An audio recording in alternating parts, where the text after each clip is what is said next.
On September 13th, 1981, Ozzy Osbourne went to Walt Disney World. There's a photograph from that day showing Ozzy with Randy Rhoads, Rudy Sarzo, and Tommy Aldridge at the Magic Kingdom. No gothic castle built for the stage, no crosses, no smoke, no crowd waiting for Crazy Train. Just 4 touring musicians spending part of a day at Disney World. Rudy Sarzo later identified it as the final day of the Blizzard of Ozz tour. And according to Ozzy's official tour archive, the band still had one more job to do. That night, they played the Peabody Auditorium in Daytona Beach.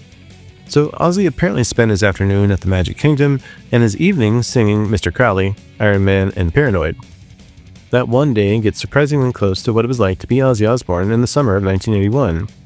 He was becoming one of rock's greatest theatrical characters, but underneath the image, he was a 32-year-old man living out of hotels, trying to hold together a new band, a collapsing marriage, a new relationship, and a comeback that was moving faster than his actual life could keep up with.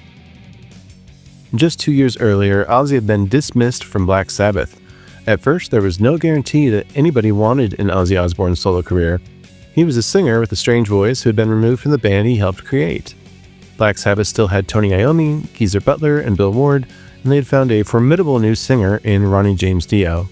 By 1981, Sabbath had not collapsed without Ozzy. They had been revitalized by Heaven and Hell, and their second Dio-era album, Mob Rules, was coming later that year. Which means Ozzy couldn't build his comeback around the satisfaction of watching his old band fail, because they were doing well. He had to succeed right beside them, and by the summer of 1981, that was exactly what was beginning to happen.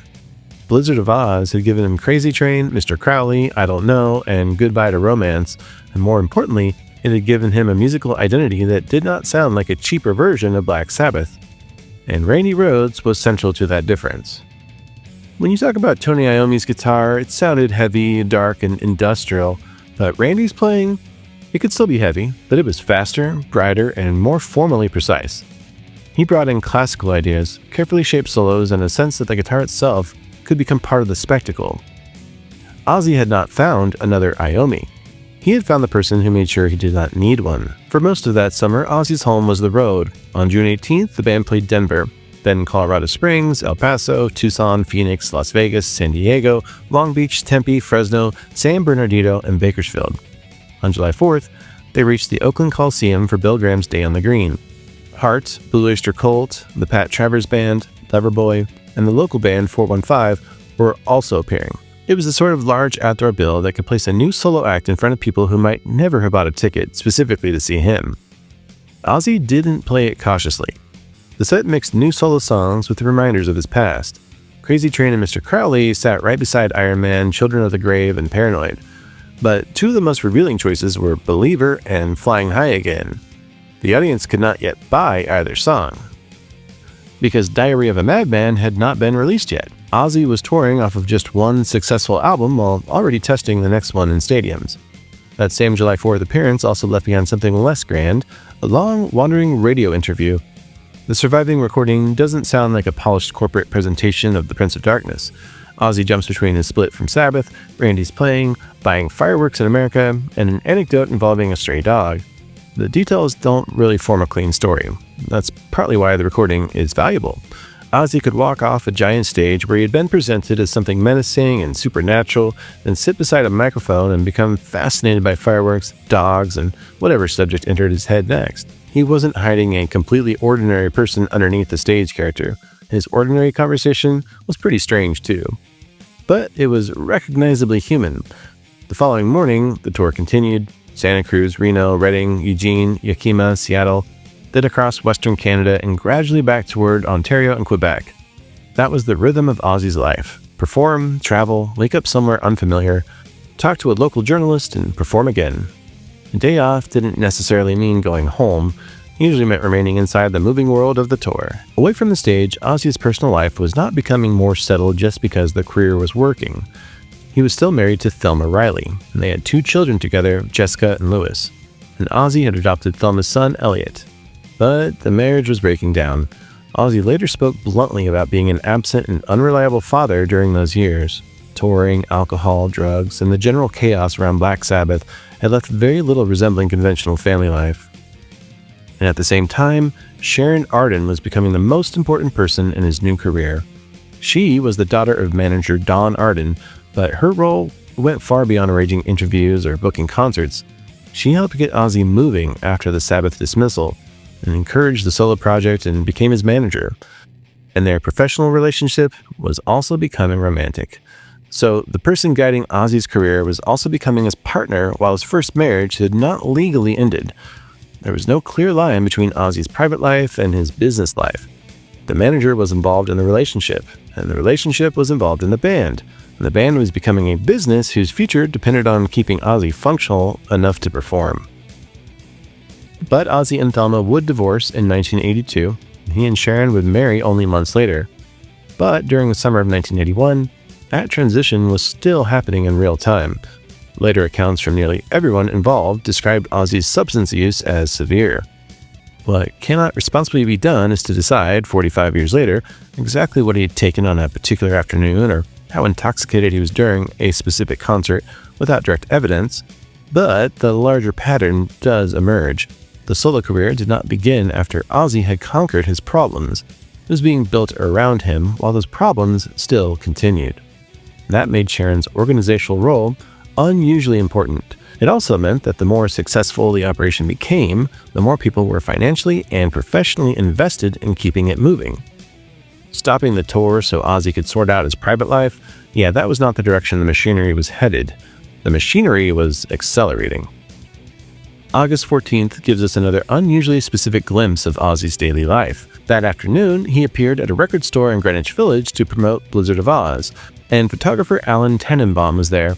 The photographs show Ozzy sitting at a table, meeting fans and signing records. In the most frequently reproduced image, a female fan leans forward while Ozzy carefully signs his name across her chest. It's funny, a little ridiculous, and very much of its time.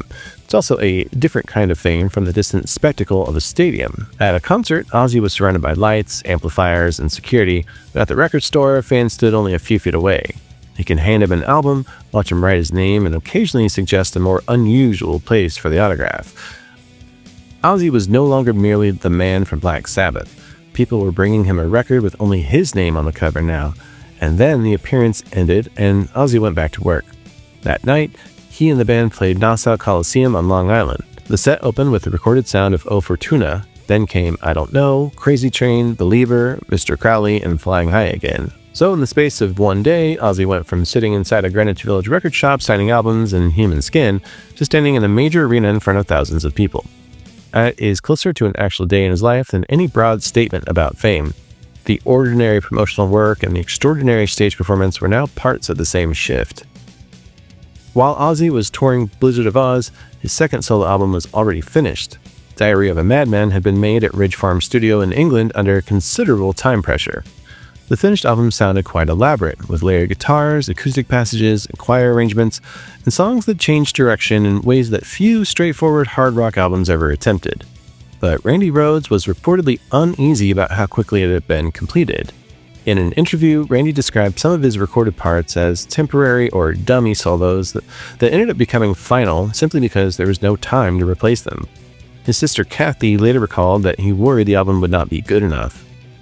That's pretty remarkable considering how carefully constructed the record does sound still today. Randy was hearing unfinished business where generations of guitarists would later hear perfection. But Ozzy's role in the creative process was very different from Randy's. Ozzy was not the person arranging the classical guitar passages or explaining the bass movements. His strengths were his voice, and his ear for memorable vocal lines, and his ability to recognize when a piece of music felt like an Ozzy Osbourne song. He also needed collaborators who could turn those instincts into complete records.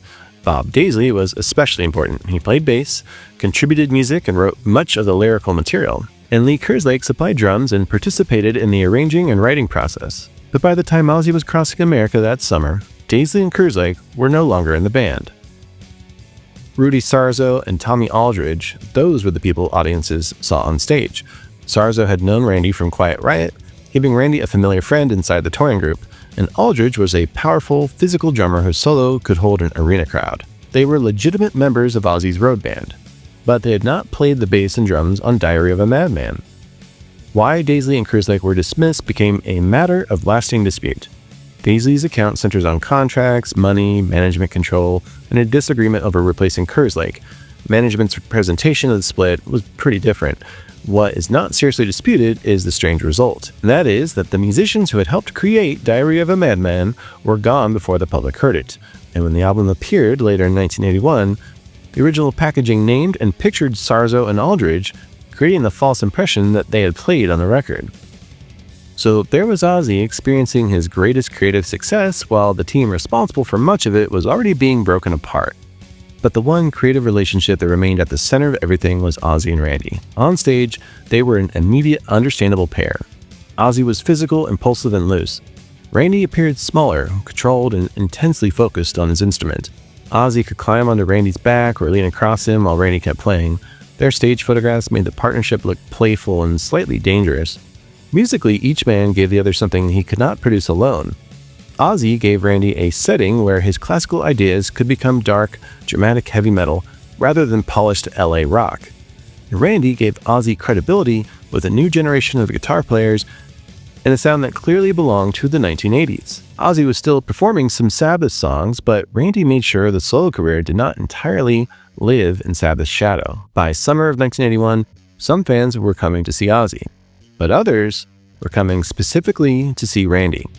That wasn't really a threat to Ozzy's position, it was just evidence that he had built a real band around himself.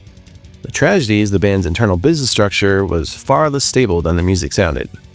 The tour entered Florida in September, Tampa on September 9th, Fort Pierce on the 10th, Sunrise on the 11th and 12th, then Daytona Beach on September 13th. Somewhere within that final day came that visit to Walt Disney World as mentioned earlier. The surviving photograph doesn't look like publicity designed to frighten parents. Ozzy, Randy, Rudy, and Tommy are simply together having fun at the Magic Kingdom. Perhaps they stayed only briefly, but the available evidence does not tell us what rides they went on, what they ate, or whose idea the visit was even, so there's no reason to invent those details. But what matters is that they went. After months of buses, amplifiers, interviews, and hotel rooms, the four men spent part of the tour doing something millions of ordinary visitors also did. Then they traveled to Daytona Beach and played one more concert. In hindsight, the photograph carries a weight that nobody in it could have understood. Randy Rhoads would sadly die the following March. But in September of '81, that future did not yet exist. They were just four guys with a successful band reaching the end of a long tour. The second album was waiting in the wings. And the next tour was waiting too. And Ozzy's solo career no longer looked like an experiment. It looked like something that might actually last. So, what was it like to be Ozzy Osbourne in the summer of 1981? Well, it was probably exciting, exhausting, and deeply disorienting. He had gone from being dismissed by Black Sabbath to fronting his own arena-level band in roughly 2 years. Fans now brought Ozzy Osbourne albums to record stores for him to sign, and radio interviewers wanted to hear his thoughts. Stadium crowds recognized Crazy Train, and songs from an album that had not even been released were already working on stage. But the success didn't mean his life had been repaired. His marriage was ending, his new partner was also his manager, his substance problems remained, and two crucial members of the recording band had been dismissed. And the young guitarist who gave the comeback much of its musical identity was already concerned about the speed at which everything was moving. The small moments make the period feel very real. Ozzy talking about fireworks and a stray dog during an interview, Ozzy at that table in Greenwich Village signing a fan's chest, Ozzy walking around Disney World with his band before playing Daytona Beach that night. Those moments don't make his life feel normal, really. They just show how small pieces of normal life survived inside something profoundly abnormal. That may be the clearest way to understand Ozzy in the summer of '81. He had proved that he could survive being fired from Black Sabbath. He had not yet proved that he could survive the speed, pressure, and instability of becoming Ozzy Osbourne.